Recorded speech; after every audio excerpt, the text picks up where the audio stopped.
Hi സുഹൃത്തുക്കളെ. അപ്പം ഞാനേ ഇതിനു മുമ്പ് ഒരു വീഡിയോ എടുത്തിട്ടുണ്ടായിരുന്നു എൻ്റെ തൊടിയിലുള്ള കപ്പ പറിക്കണത്. അപ്പം ആ കപ്പ പറിച്ചിട്ട് അത് പുഴുങ്ങി അതിൽക്കിതാ ഈ സാധനം നല്ല അയില മുളകിട്ടത്, അതിൻ്റെ കൂടെ മത്തി ഉണ്ടായില്ലേ, അടിപൊളിയായിട്ട് ഒരയില മുളകിട്ടതും മത്തിയും, പിന്നെ അതായി കാണുന്ന ഈ കപ്പയും കപ്പ പുഴുങ്ങിയതും.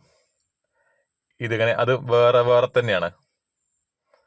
എന്നിട്ടുണ്ടല്ലോ അത് കുറച്ച് ഒരു ചെറിയൊരു പ്ലേറ്റിലേക്കാണ് മാറ്റി വെച്ചിട്ടുണ്ടല്ലോ, അതിനെ സൈഡിലേക്ക് ആ മത്തിയൊക്കെ വെച്ച് ഇങ്ങോട്ട് കോരിയിട്ട് ആ കറിയൊക്കെ ഒഴിച്ചിട്ട് കഴിച്ചാൽ